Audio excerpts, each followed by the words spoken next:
अस्सलाम वालेकुम। तो गाइस अल्हम्दुलिल्लाह हम लोग जो है नमाज़ पढ़ने के लिए जाने के लिए स्टार्ट है, जहाँ पर बहुत बड़ी कसीर तादाद में लोग जो है नमाज़ पढ़ते हैं जा करके। अब जैसे आप देख सकते हो माशाल्लाह अल्हम्दुलिल्लाह, ये जितनी भी कॉलोनीज आसपास की हैं तो ये वहाँ पर सब एक ही ईदगाह है। और अब आजकल का जो ट्रेंड चल गया है, जो मस्जिद जो लोकल की होती है भाई, प्लीज़ वहाँ पे ना नमाज़ पढ़े करें। जितनी भी कॉलोनीज है, शाहीन बाग का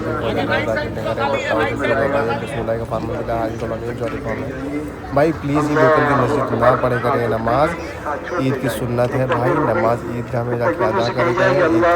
एक रास्ते से जाया करें और दूसरे रास्ते से वापस आया करें। हमारे नबी हुजूर पाक सल्लल्लाहु अलैहि वसल्लम की हदीस है, इसको जो है मोतबर तरीके से अपनी ज़िंदगी में लेके आए, इसे फॉलो करें भाई।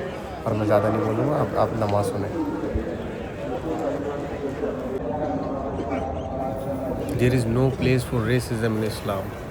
भाई यहाँ पर कोई भी ऊंच नीच जाति किसी भी चीज़ का अमीर गरीब से लेकर कोई लेन देन नहीं होता, सब एक साथ खड़े होते हैं। कोई वीआईपी कल्चर नहीं होता भाई, ये खूबसूरती है इस्लाम की। तो भाई सभी को बहुत बहुत बहुत बहुत तहे दिल से सभी को ईद मुबारक। छोटों को, बड़ों को, बच्चों को, सभी एक दूसरे से गले मिलते हैं भाई ईद की नमाज़ अदा करने के बाद। और दरअसल ये रमज़ान के 29 रोज़े रखने के बाद, ये 30 रोज़े मुकम्मल करने के बाद ईद की नमाज़ पढ़ी जाती है अगले दिन। और ये अक्सरियत जो है वो जो है ईद की नमाज़ ईदगाह में पढ़ी जाती है। जो आज कल्चर बना रखा है वो मस्जिद वाला ख़त्म करना चाहिए, क्योंकि हदीस है कि एक रास्ते से जाएँ और दूसरे रास्ते से वापस आएँ। कम से कम ईदगाह में आके नमाज़ पढ़ें। ये पूरा एक बहुत बड़ा मजमा है, बहुत शांति से नमाज़ पढ़ता है और नमाज़ पढ़ के बहुत शांति से अपने घर पहुँचते हैं। ये नहीं किसी से टक्कर लग जाए तो उसकी गाड़ी फोड़ देंगे, गाड़ी जला देंगे। तो ये जाहिल बना, ये जल्लाद बना, ये हमारे दोस्त मुन्ना भाई ईद मुबारक, ये आपको नहीं देखने मिलेगा। बहुत सुकून से, बहुत तहज़ीब और तमीज़ से लोग अपने घर जाते हैं नमाज़ पढ़ के। बहुत बड़ा हुजूम होता है, ये बदतमीज़ी आपको नहीं मिलेगी, कोई छेड़छाड़ नहीं मिलेगी, किसी की गाड़ी में आग नहीं लगाएंगे, किसी को धक्का धुक्की नहीं करेंगे, किसी का घर नहीं तोड़ेंगे, कहीं पत्थरबाजी नहीं होती है। तो भाई ये सब वो करने वाली और गलत मिस इंटरप्रिटेशन होती है, लोगों को जो गलत अफवाहें फैलाई जाती हैं। भाई तमीज़ से घर जाते हैं, तमीज़ से इतना बड़ा हुजूम अपने घर पहुँचता है, कोई बदतमीज़ी नहीं होती।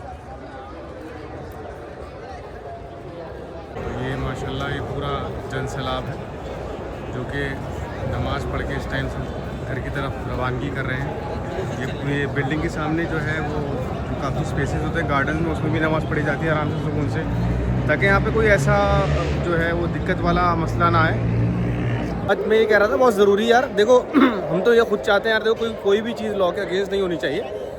और मुसलमान मोमिन हमेशा जो है वो अपने कॉन्स्टिट्यूशन को रिस्पेक्ट करता है, कॉन्स्टिट्यूशन को फॉलो करता है और कॉन्स्टिट्यूशन के हिसाब से ही चलना चाहता है। और किसी भी तरीके की देश के अंदर कोई ऊंच नीच ना हो, उसके हिसाब से वो पूरा ख्याल रखता है और इज़्ज़त करता है, रिस्पेक्ट करता है अपने कानून की। ठीक है, तो हम तो चाहते हैं कि यार मस्जिद मदरसे जो हैं उसमें नमाज़ पढ़ी जाए और छत पे भी कोई इशू नहीं होना चाहिए यार। जिसकी जो प्रॉपर्टी है वो अपनी छत पे भी नमाज़ अदा कर सकता है, उसमें कोई इशू नहीं होना चाहिए। लेकिन ये समाज में जो एक तरीके से लोगों ने अपना प्रोपेगेंडा सेट कर रखा है और वो चाहते हैं कि उसी तरीके से वो बिना काम करे वोट को जो है वो एक तरीके से पोलराइज़ करके लोगों को भ्रमित करके वोट ले लिए जाएँ। ठीक है, तो वो आज के लिए इस तरह से मुद्दे बना रखे हैं लोगों ने नमाज़ के ऊपर कि नमाज़ यहाँ ना हो, नमाज़ वहाँ ना हो। भाई सालों से 47 से आज़ाद हुआ हुआ है देश और सभी लोग जिस तरीके से धर्म को अपने फॉलो करते हैं अच्छी तरीके से, किसी को कोई इशू नहीं है।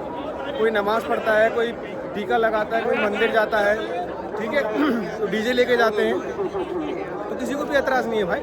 सबको अपने अपने मज़हब को, अपने अपने रिलीजन को फॉलो करने की सबको पूरी छूट है। इसी तरीके से मुस्लिम्स पे भी मुझे लगता है कोई ऐसा तंज नहीं करना चाहिए किसी भी पॉलिटिकल पार्टी को। हदीस को जो है वो ये कलाम पाक का कोड है बेसिकली, वला तकूनु मिनल मुशरिकीन, तो नमाज को कायम रखो और मुशरिक ना हो जाओ। और नमाज़ तो वैसे ही नहीं पढ़ते यार, हम लोग जुम्मे की नमाज़ पढ़ते हैं और ईद की मिल जाती है। तो सरकार इस चीज़ पे ना ज़्यादा फोकस करे और अपने कामकाज पे जो मुद्दे हैं बिजली पानी के और डेवलपमेंट के, उस चीज़ पे ज़्यादा ध्यान दें बनिस्बत ये जो पोलराइजेशन वाला काम करती है, इस काम को करना बंद करें। ठीक है, मेरी ये रिक्वेस्ट है सबसे, और इस पर ज़्यादा ध्यान दें। बहुत ज़रूरी चीज़ भाई, देखो ये रिचुअल तो आप कह सकते हो, क्योंकि बेसिकली नमाज़ पढ़ के ये लोग जो है वो कब्रिस्तान जाते हैं। तो हम लोग सभी जितने भी मतलब मुस्लिम कम्युनिटी से बिलोंग करने वाले लोग हैं, वो सभी अपने अपने जो अजीज़ उनके जो गुजर गए होते हैं उनकी कब्र पे जाके फातिहा पढ़ते हैं और फिर उसके बाद जो है वो घर को रुखसत हो लेते हैं। लेकिन यह है कि कोई इसका कोई पक्का ऐसा नहीं है कि एक ही दिन इसका मखसूस बनाया जाए। इंसान को जब वक्त मिले चला जाए, और वो उसके लिए ज़्यादा ज़रूरी ये है कि उसे अपनी आखिरत के लिए भी मोहब्बत रहे और आखिरत के लिए भी गौर फिक्र करे।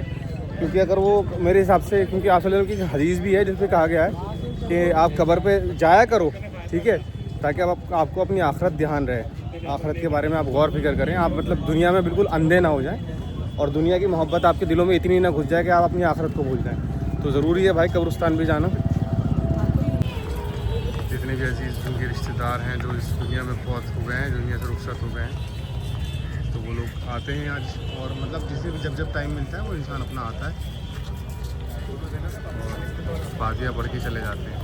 अब यहाँ पर तो चलो हमें टाइम मिल रहा है, सुकून से आके हम फातिहा पढ़ लेते हैं, लेकिन अब आप बात करें जैसे कि फ़लस्तीन और गज़ा में क्या हाल है, लोगों को उनके पढ़ने वाले भी कोई मतलब नहीं है, ऐसा हाल है, ऐसी कंडीशन में लोग। अल्लाह सबके साथ रहम करम का मामला फरमा, दुनिया भर के जितने भी मुसलमान रह रहे हैं सबके साथ अल्लाह का मामला फरमा। आमीन सुम्मा आमीन या रब्बुल आलमीन।